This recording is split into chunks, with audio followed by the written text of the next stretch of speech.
Edi Rahmayadi sempat yakin dan percaya diri bahwasanya PDIP akan memberikan dukungannya kepadanya. Tapi itu kemarin sebelum PDIP punya calon. Tapi sekarang keyakinannya sudah hancur lebur. Karena PDIP ternyata ngotot ingin memajukan kader sendiri. Itulah kau kemarin berkhianat kau sama Gerindra. Kalau enggak kau kian tetap naik daun. Nah, saya naik baik doa. Ya, jadi itu dia ya. Jadi kasihan aku sebetulnya ngeliat kawan ini ya. Dia stres menghadapi PDIP, lebih stres lagi menghadapi Bobi. Gimana Pak, ngelihat Bobi didukung sama 7 partai? Mental masih aman? Aduh. Ya, jadi Bobi didukung oleh 7 partai. Kalau di total semuanya ada sekitar 64 dukungan, 64% dukungan.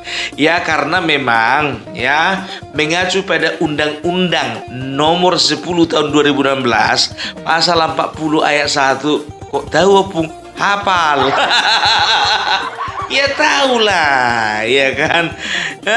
Jadi mengacu kepada undang-undang tersebut bahwasanya yang berhak mengajukan calon atau mendapatkan golden ticket itu hanya partai yang mempunyai 20% suara. Nah, sekarang dengan bergabungnya PKB baru-baru ini, semua total suara yang diperoleh untuk Bobi Nasution itu 64% ya, 63 sampai 64%. Nah, sekarang tinggal sisa 36%. Satu-satunya partai di luar koalisi super itu yang memiliki golden ticket hanya PDIP. Jadi sekarang posisi Edi Rahmayadi terjepit, hona habit, dan sedikit menjerit. Karena apa? Selama ini itu yang diharapkan. Karena digabung-gabung pun suara dari PKS, Perindo, P3 nggak cukup.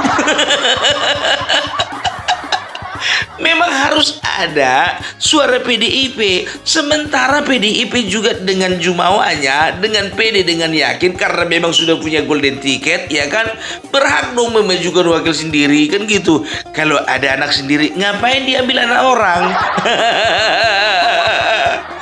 Padahal Edi kemarin itu sempat meyakinkan diri bahwasanya PDIP itu biasanya tidak harus tidak harus merekrut atau mengusung kadernya sendiri. Ya dia kasih contoh lah pada pemilihan-pemilihan yang lalu. Itu kan yang lalu. Ya, semenjak Pilpres kemarin itu PDIP itu makin tinggi. Walaupun kenyataan di lapangan berubah drastis. Gitu loh, iya kan? Ya, jadi kurasa semangat di Pilpres kemarin itulah yang diturunkan sampai ke Pilkada. Semangat yang berapi-api gitu loh. Walaupun semangat yang berapi-api itu tidak berbanding lurus dengan kenyataan di lapangan. Sekarang kita mau review dulu 2 orang ini dulu ya, Edi Rahmayadi dan Nixon Nababan. Kita tinggalkan dulu Bobi yang tak terkalahkan itu ya. Nggak usah dulu kita bahas itu ya. Kita mau lihat dulu dari daya saing orang ini 2. Daya saing bukan untuk memperebutkan kursi Sumatera Utara 1. Daya saing untuk memperebutkan kepercayaan dari PDIP. Ya, yang pertama dulu dari Nixon Nababan mau kita review dulu. Betul, memang kalau kawanku ini ya, abangku ini ya bisa dikatakan berprestasi karena terbukti sudah 2 kali menjadi bupati di Tapanuli Utara. Masalahnya Sumatera Utara ini bukan cuma terdiri dari 1 kabupaten. Banyak. Mau tahu kalian berapa? 25 kabupaten dan 8 kota, biar tahu kalian ya. Sementara Tapanuli Utara, kalau dia hanya mengandalkan basis dari Tapanuli Utara, Tapanuli Utara itu 3 terendah ya dengan jumlah populasi masyarakatnya di Sumatera Utara. Tahu kalian berapa jumlah populasinya di sana? Hanya 361.000 sekian-sekian. Gitu loh. Cukup? Enggak.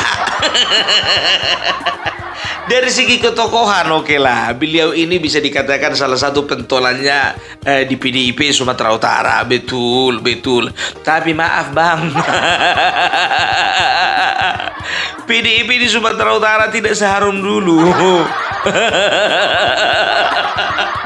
Ya, apalagi ada gerakan itu apa katanya itu tenggelamkan PDIP. Memang betul semangatmu itu menggebu-gebu. I respect. Saya sangat respect gitu loh. Ya, sehingga dia dengan semangatnya mengatakan bahwa saya tidak ada kata kalah, yang ada hanya menang. Itulah semangat yang ditularkan dari Pilpres kemarin. Jadi udah tahu kan bang gambarannya berapa persen suaramu nanti? Makanya bang kalau ku nasihati kau bang jangan terlalu firpidi lah.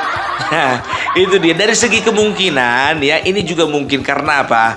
PDIP punya golden ticket, satu pegang golden ticket ya kan, yang memang bisa dikatakan untuk saat ini tokoh di PDIP yang kuat untuk Sumatera Utara hanya Nixon Nababan ya kan. Ya masalahnya sekarang elektabilitasnya itu loh anjlok. Betul gitu ya kan.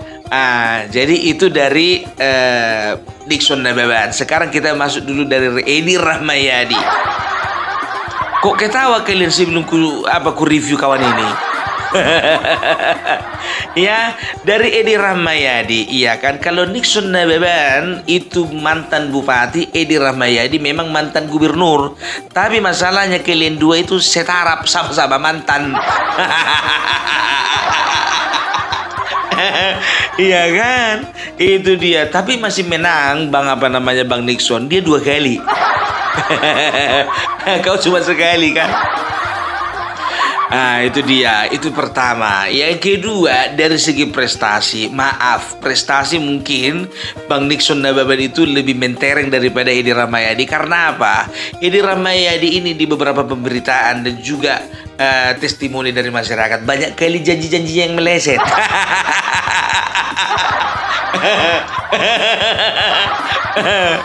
Iya serius ya kan. Janji-janji itu janji-janji agen bus ya kan. Mau kemana bang kata ke Pekanbaru ya kan, rupanya di 50 dioper. Itu janji-janji supir bus zaman dulu. Mau kemana bang? Pekanbaru, Pekanbaru. 50 dioper. Itu juga ini di Ramayadi. Kemarin itu katakannya apa? Ya kan, dia akan membangun jalan tol tengah kota. Nggak tahu mau digantung di mana itu, ya kan? Setelah itu dibikin sport center mewah katanya. Ya, rumah sakit yang berikut dengan fasilitas lengkap. Dan juga yang lain sebagainya. Mana? Janjimu mana? Ya mungkin itu salah satu poin yang akan melemahkan Edi Rahmayadi ini ya kan. Ya baru berikutnya dari segi ketokohan memang betul militer kawan ini ya kan. Tapi itu gak cukup ya kan. Ya karena gimana pun juga ini pemilihnya ini terpecah belah. Karena orang yang milih dia ini jujur saja kemarin itu banyak juga dari orang-orangnya Bapak Prabowo gitu. Nah sekarang kan dia sudah jadi maling kundang.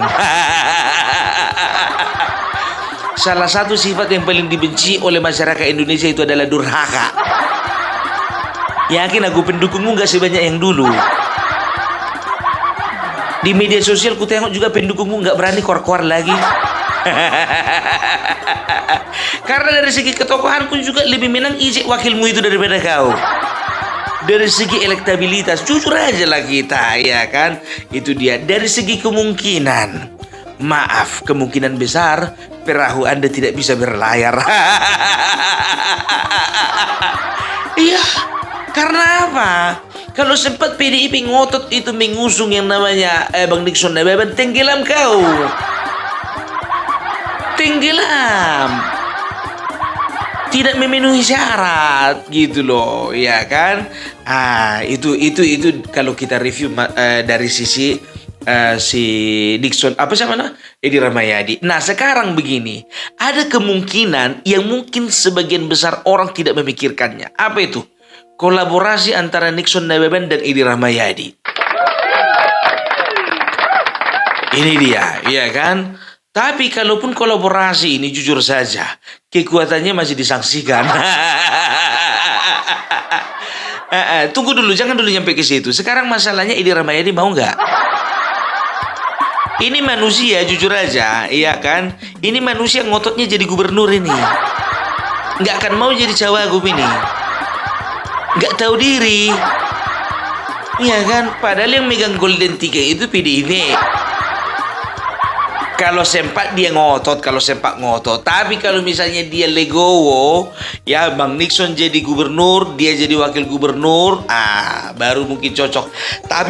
Tapi masalahnya di Indonesia ini belum pernah terjadi incumbent gubernur mencalonkan diri jadi wakil gubernur.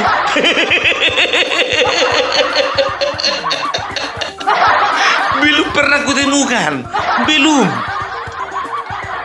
Gitu loh. Ya karena secara marwah martabatnya juga udah nggak kelihatan lagi. Udah sebelah mata dipandang orang gitu. Mananya ini cuma gara-gara jabatan nampak kali haus. Kan begitu. Itu dia. Jadi itu dia ya. Gimana? Tapi itu makanya dilema dia itu, ya kan? Di satu sisi dia ingin jadi gubernur, sementara di sisi lain dia nggak pegang golden ticket. Iya, tapi kalau tiket ke surga jangan tanya. Dia punya banyak kenalan orang dalam itu. Iya serius.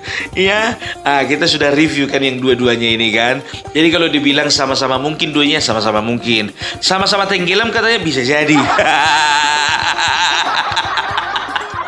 Ya, jadi kurasa akan berat ini ya, berat karena mereka itu akan ngotot menjadi cagup ya, itu dia. Tapi kita lihatlah bagaimana perkembangan di lokasi nanti. Kalau Bang Bobi udah tenang-tenang aja itu.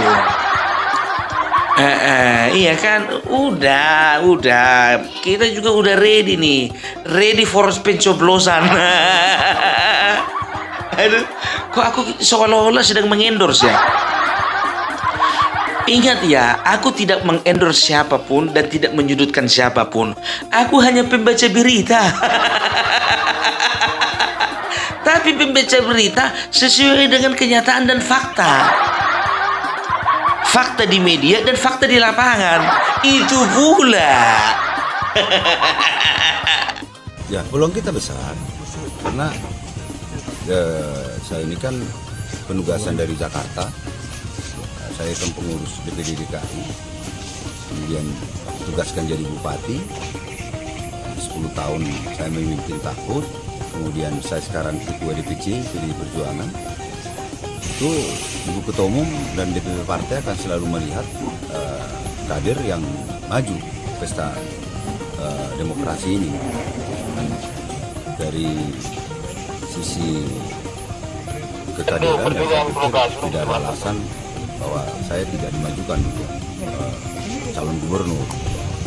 Tetap prinsipnya saya jadi calon gubernur Sumatera Utara. Kalau misalnya nanti akan diduetkan dengan Pak Edi Pak, kalau ada isu-isu begitu Pak. Ya sekali lagi kan mekanisme di partai kita kan ada gitu ya. Ibu Ketua Umum itu punya hak prerogatif untuk menentukan siapa. Jadi kita ini tetap pada rencana bahwa kita jadi nomor 1 bukan nomor 2. Pak, selanjutnya Pak, ada muncul nama baru Pak, calon wakil gubernur, yaitu popularitasnya lumayan Pak, Nagita Slavina Pak. Bagaimana nanggapinnya Pak? Untuk peluang kita Pak nanti menang gitu Pak. Istilahnya kompetisi dan pertarungan ini kan bukan masalah nama besar. Rakyat Sumut ini kan cerdas dan rasional. Makanya tingkat partisipasi pemilih di Sumatera Utara ini kan cenderung dia tidak besar. Kayak Kota Medan kemarin itu kalau nggak salah 25% itu tingkat partisipasi pemilih. Daerah-daerah lain juga Sumatera Utara begitu. Nah saya pikir masyarakat Sumut pasti akan bukan melihat nama besar seseorang, tapi melihat karya, melihat ide, gagasan untuk membangun Sumatera Utara. Seperti itu. dan ya saya pikir bukan hambatan buat kita. Pak, itu kemarin Bu Puan sempat menyebut membuka peluang juga untuk Bobi untuk pilgub Sumut ini. Bapak sebagai kader gimana menanggapi? Ya tentu jawaban kita sebagai politisi dan juga jawaban Ibu Puan sebagai politisi, kita ini partai yang terbuka kepada siapa saja, menerima